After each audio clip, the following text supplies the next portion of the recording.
Você e o Gui junto com o Renato estão sendo minha motivação. Legal. E ele tem uma dúvida. A minha pergunta é a seguinte. Sou obeso e minha testo está baixa. 300 nanogramas, certo? Tá. NG? Tá.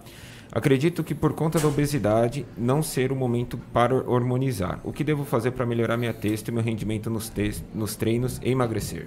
Então eu vou melhorar essa pergunta dele então, para vocês. Indivíduos obesos, baixa de testosterona e hormônio feminino. Qual a relação que tem em acumular grandes volumes de gordura e esse desequilíbrio hormonal? Gabriel, você vai ou eu vou? Eu começo, você continua. Pode ser. Os caras é fácil assim, né? Não, os caras aqui vocês não têm noção aqui. Eu convivo com esses caras, eu sei. Mas Vocês assim, não têm noção. Eu vou até a página 65, dali pra frente você vai. São dois gênios. Vamos lá. Da dissertação para a conclusão é tudo. Tá bom, então. Vai lá, introdução, material e métodos. Isso. Mais rápido, tá? Tá, Por tá, favor, porque tem muitas perguntas. É até a página 30 só, resumo. Não, então vamos lá. Célula de gordura adipócito. Antes dele nascer, ele chama pré-adipócito, tá? Então, antes desse desenvolvimento celular, é uma pré-célula, digamos assim. Ela desenvolve, ela matura para virar adipócito com estrogênio, que é o hormônio feminino. E altas doses de hormônio androgênico inibem a maturação do pré-adipócito.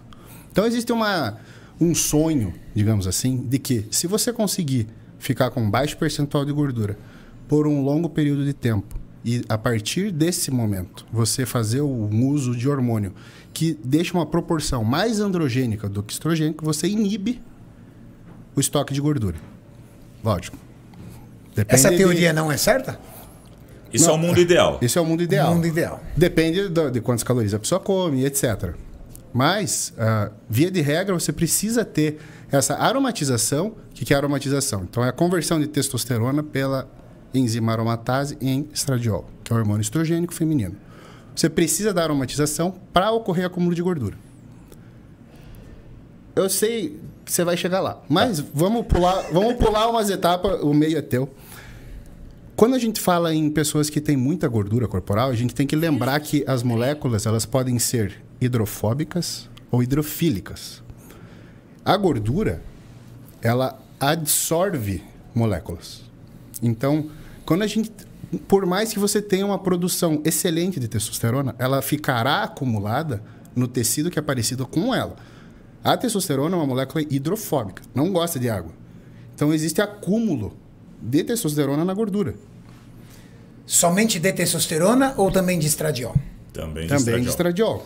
Mas então... E aí o indivíduo obeso, para eu dar uma resumida aí nessa piração de vocês. O indivíduo obeso, ele é um estoque de testosterona e estradiol dentro dessas moléculas de gordura? E muitas outras coisas. Isso. Muitas outras coisas. Então, aí... Tá tudo lá. Eu sei, o Adam vai falar de distribuição, de coeficiente de partição. Mas... Não, você não vai falar disso, não. Adam. Log P. Mas a questão basicamente é a seguinte. O que se descobriu? Através de cirurgia bariátrica, deu um avanço nessa área. Porque a pessoa perdia 30 quilos muito rápido. E algumas pessoas que faziam uso de medicamentos controlados, tipo tricíclico, elas acabavam internadas por intoxicação. Porque como elas emagreceram muito rápido, o medicamento que estava estocado na gordura dela caiu no sangue. Foi liberado para circulação. E aí essas pessoas iam internadas. Levou um tempo para descobrir, o que está acontecendo? Então eu posso afirmar que os indivíduos obesos que fazem uso de medicamentos hidrofóbicos correm o risco de ter parte desse medicamento não absorvido e acumulado no tecido adiposo? Ele é absorvido, porque a absorção é a passagem do lúmen do intestino para o sangue, né?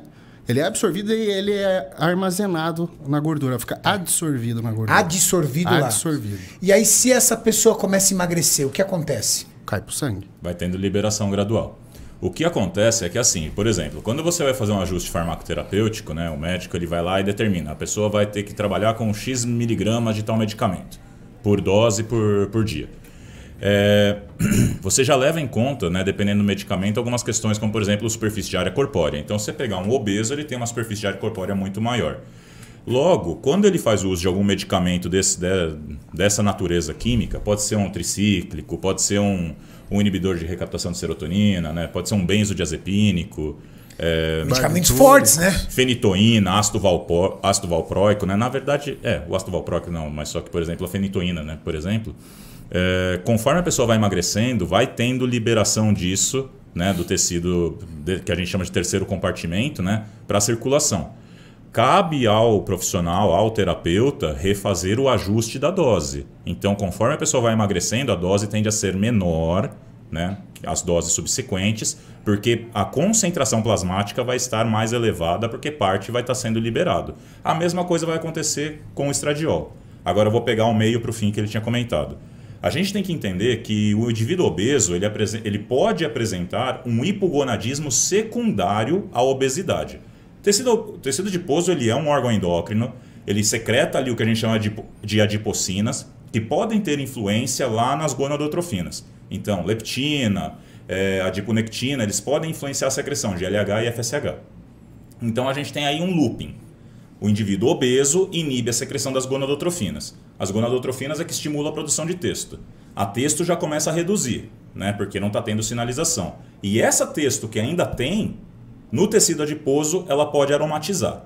E aí o estradiol ainda vai lá e inibe ainda mais o eixo. E é por isso que vai cair na testosterona do cara. Isso. E aí o que acaba acontecendo? Por que a gente fala que num programa de emagrecimento, dentro de um obeso, a gente tem que trabalhar não com emagrecimento tão absurdo, tão drástico, tão rápido, para que primeiro seja sustentável, né? E ele consiga se manter com aquele novo percentual de gordura. Mas o que a gente observa é o seguinte: ao passo que ele começa a emagrecer, a gente vê uma ascendência na concentração de testosterona. E essa ascendência retroalimenta o processo de emagrecimento. Então, conforme ele vai produzindo mais testo porque está emagrecendo, mais ele emagrece. Porque mais ele queima a gordura. Melhora a sensibilidade à insulina, melhora a oxidação de lipídios. E ele deixa de ser hipogonádico. Então, eu vou fazer uma pergunta mais direta. Sim. Então, o indivíduo obeso, quando ele está em processo de emagrecimento e testosterona baixa, não é uma boa ideia fazer reposição de testosterona. Não, na verdade... A ideia é esperar acontecer essa baixa de gordura e ir deixando a testosterona voltar. Então, é que nem o Gabriel falou. Porque tem muita gente que fala assim pra mim: Renato, eu sou obeso, minha testo tá baixa, eu preciso começar a academia. Devo hormonizar? Não. Legal. Mas assim, Renato, é aquilo. Eu, Gabriel... Estamos sempre falando em via de regra, né? Não nas exceções. Sim. É que a gente tá assim, a gente tem que tomar um certo cuidado também, porque é aquilo. Eu não posso ditar terapêutica, assim como não, o a Gabriel. gente tá falando só de bioquímica. Sim, tá? Sempre aqui, gente, não é prescrição, não é terapia, não. A gente tá falando como o corpo se comporta. Aí você tem que ir no seu médico. Isso, porque assim, daí vai depender, né? Por exemplo, eu tenho alguns colegas médicos que optam por fazer um kickstart, né, nesse obeso com mínimas doses de testosterona. Uma textogel?